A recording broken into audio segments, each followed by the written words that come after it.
Greetings and welcome to Spider-Man Game Porch channel. This time, another glorious Game Boy cartridge, Metroid II: The Return of Samus. The cartridge appears to be in playable condition. We'll go ahead and take it apart, clean those contact pads. I'll go ahead and remove this as best as possible, make sure that it doesn't damage the label, but I would like to get Mr. Anderson's name off of the cartridge. I'm not assuming that the seller that I purchased this from is actually that. They may have been just collecting a whole bunch of games and selling them as a reseller. But yeah. Super Metroid. Metroid II.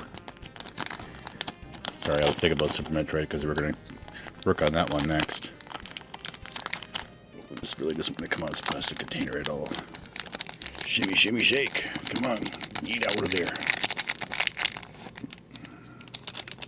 ASMR. Alright, so first off, let's go ahead and get that label cleaned a little bit here.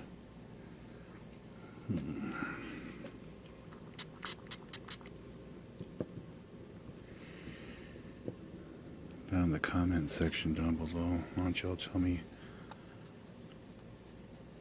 the first time you got a chance to play Metroid on the Game Boy.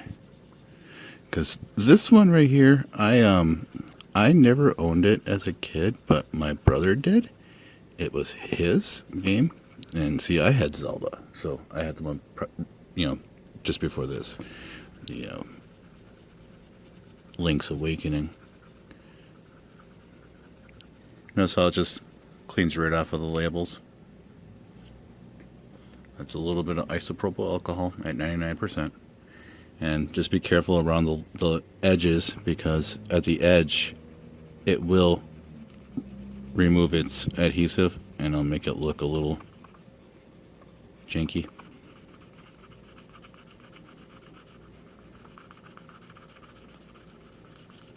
Yeah, this works really well. Look at that come right off of there. Wonderful.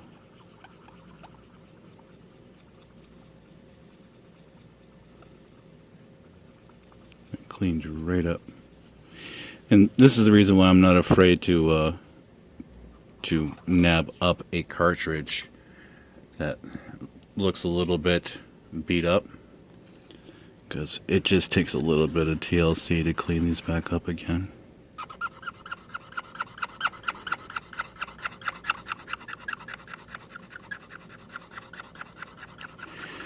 Again, I'm trying to stay away from that label ledge there, but there's just so happens to be some garbage in there. And right along the ledge here too.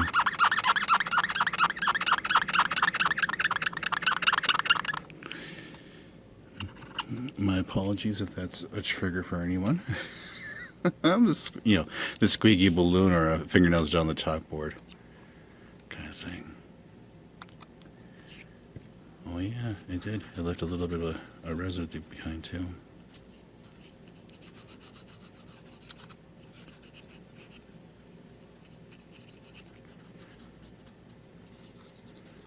That's why we're very careful with these labels. But yeah, I found something else I need to get cleaned off there. Looks like some whiteout.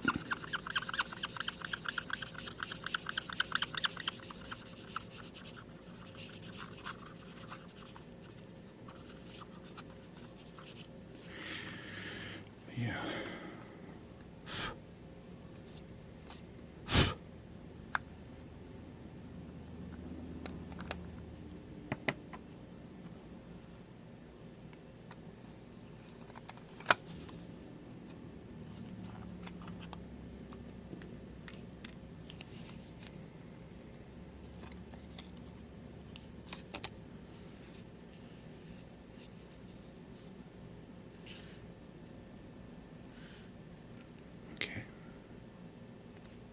Give me a second here, I'm going to lower the camera down.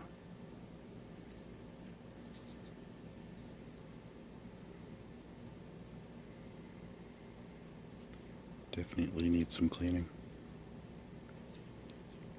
But yeah, let me get my... There you go.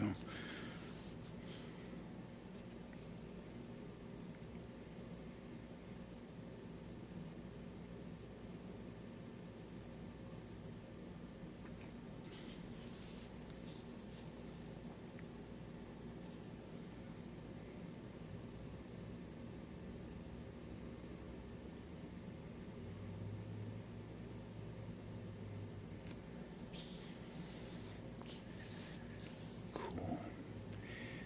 But yeah, like I was saying, as a kid when I was growing up, I never had a chance to play this too much, where it was my brother's game and I ended up with Zelda.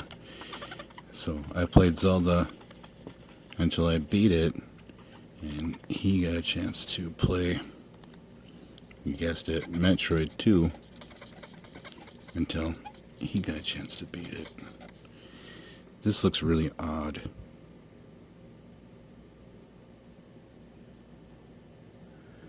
So this would be positive, and this would be your yeah, it is. Okay.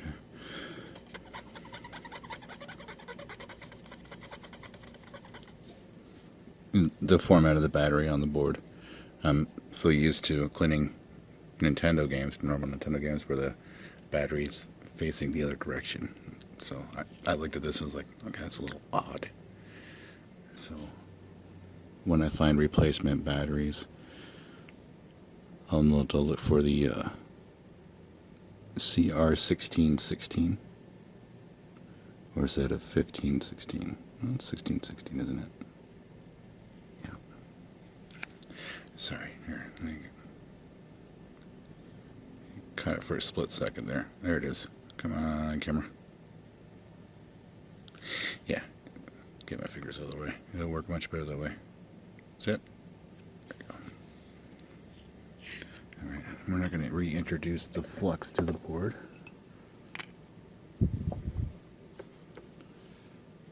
I need to grab something real quick here. There we go. That's better.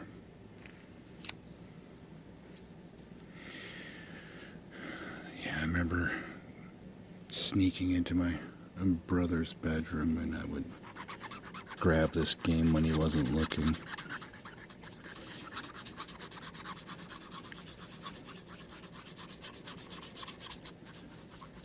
Wasn't able to get very far until later on with emulation. I was able to beat it then, but that's different. That's with, codes or whatever else, walkthroughs, things like that. But see, back then we didn't have that. Living out in the country, we didn't have any hotlines or anything like that. We were unable to use the telephone, kind of thing, especially 900 numbers.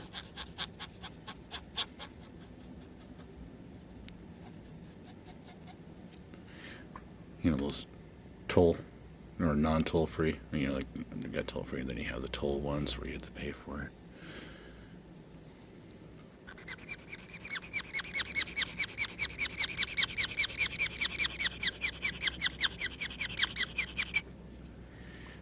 My apologies for the squeak there.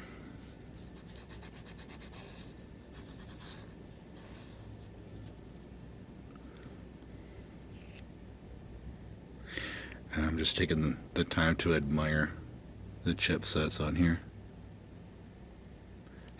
For it to dry. Just wait while it's drying. Very cool. Looks like there's test pads on this too, which is really neat. Yeah, test pads for...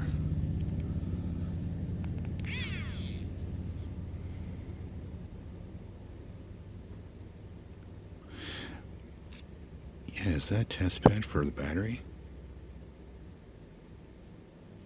Looks like it.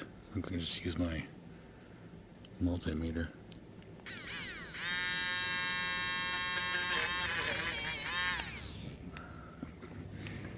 second here.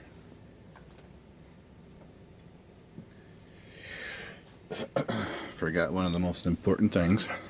My safety glasses.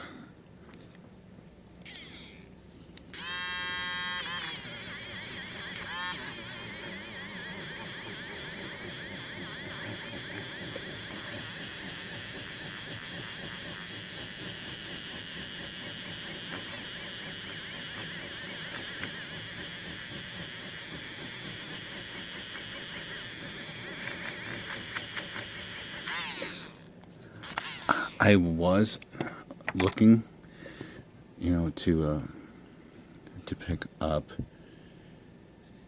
the DX version of Metroid II Return to Samus. I was looking for it, and the only thing that I could find were, basically ROM hacks or bootlegs or those questionable cartridges that are out there. I'm like, I don't want one of those. I want an original. I'm curious if anybody would know this. Tell me down in the comment section.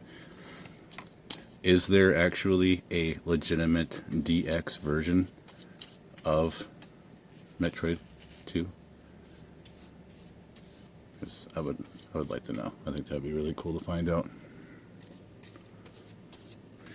And if I find out before that, I'll probably put it in the description box or in the comment section itself as well. I was like, oh, don't worry, guys, I found it. That kind of thing. But yeah, here, let me clean up real quick. Oh, hey, there's some neat stuff in the back of this one, so I figured go ahead and share this with you guys too. Looked like there's a jumper set, or, something like that.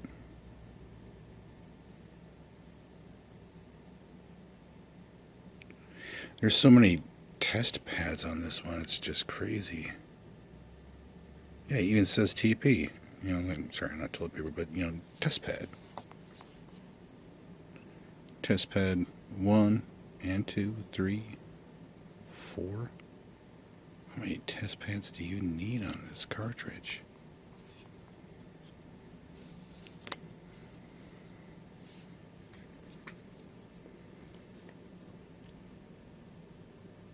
There you go. It's like, come on, focus.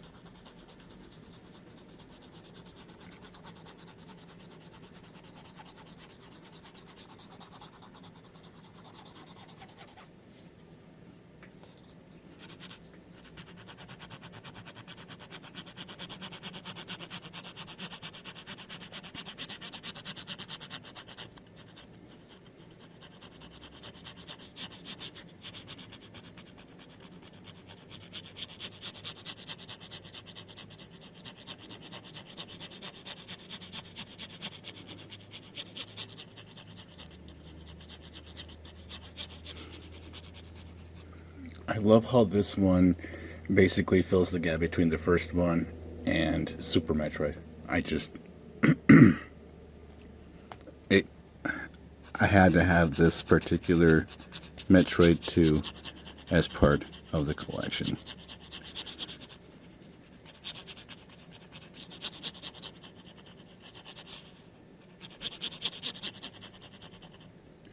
Looks like we got that contact pad all cleaned off on the end there, didn't we?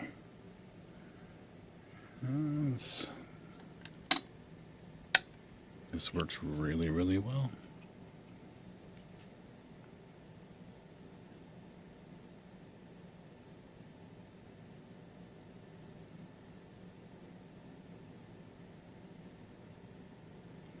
Only trouble I'm having right now is macro. Trying to get it so that it will focus on this.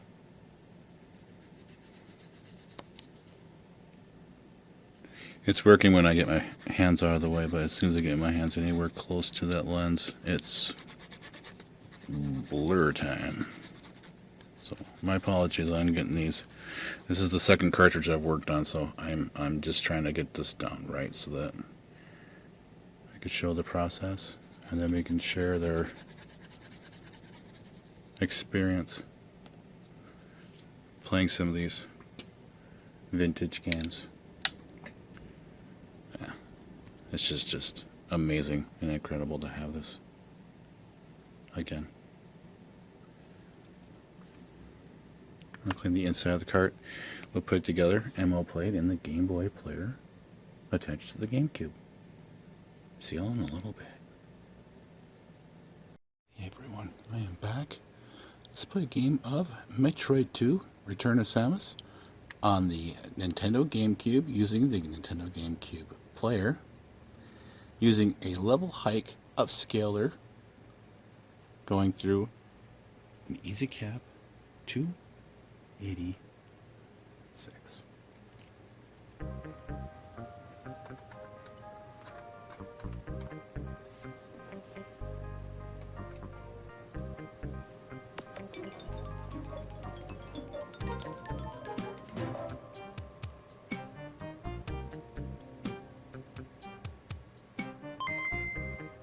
Game Boy game plays immediately after cleaning it.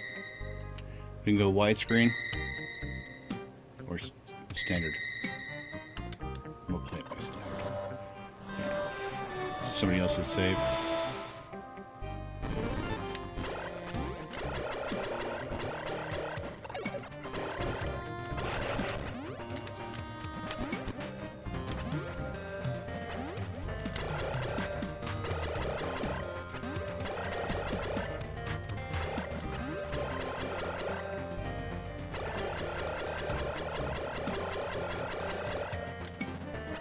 I have to admit, the only way I've ever seen this is with the green screen, the green and yellow screen of the original Game Boy.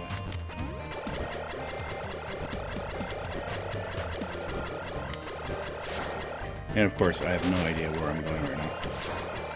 Just seeing this gives me reason to want to play it even more and get further in the game.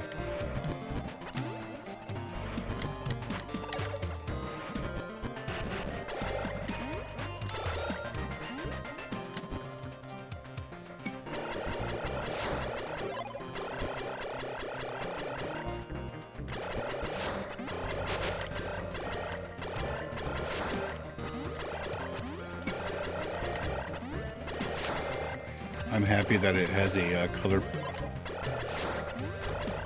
palette already built into the Game Boy player. Unless this is off of the actual cartridge itself, and that's really cool. There's Metroid.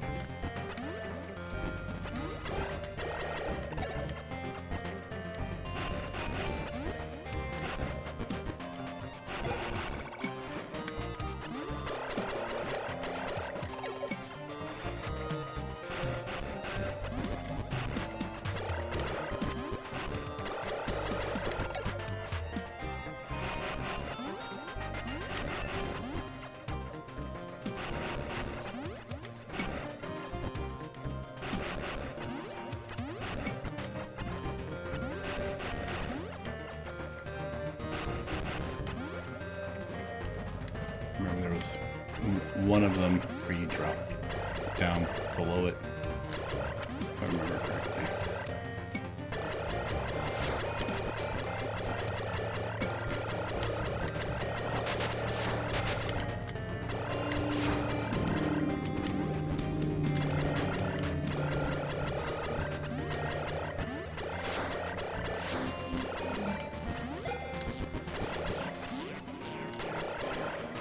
This must be just starting out.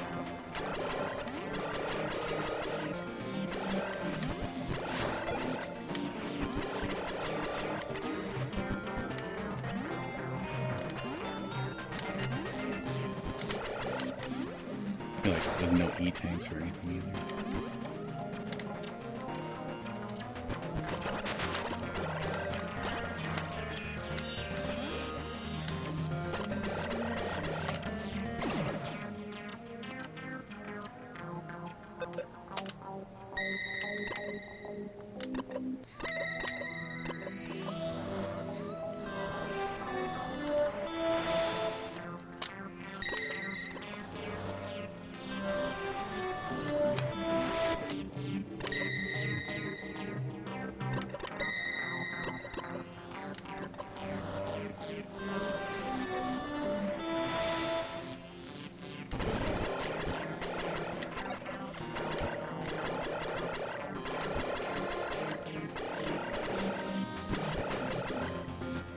Just checking all the saves, see what there were. And looks like the other two are just from the beginning as well. Looks like this one has a little bit of progress at least.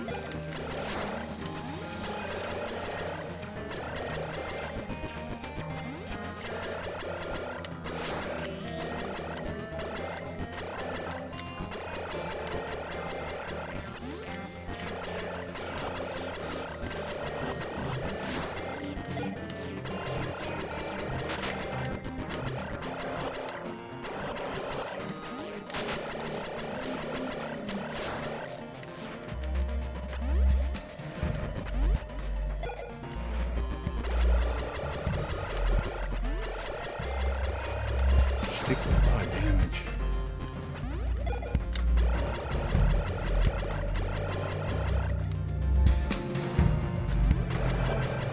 Especially for the lowest one.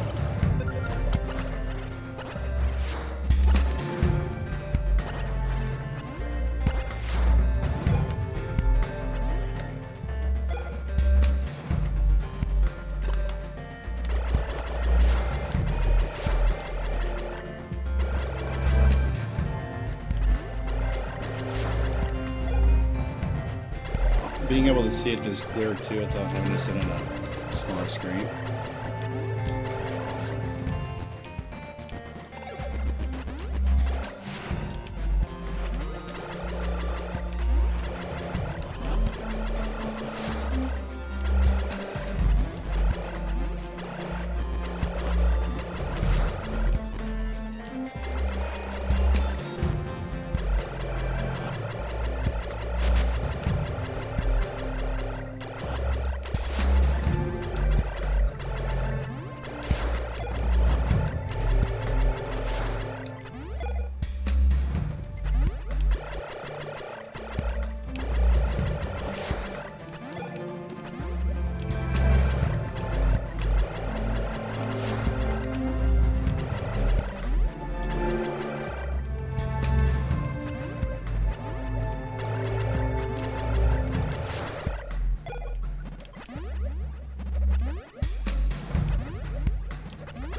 Alright, the game is working perfectly fine. Have yourselves a wonderful day. Thank you all so very much for watching. Be healthy, stay safe, happy gaming everyone.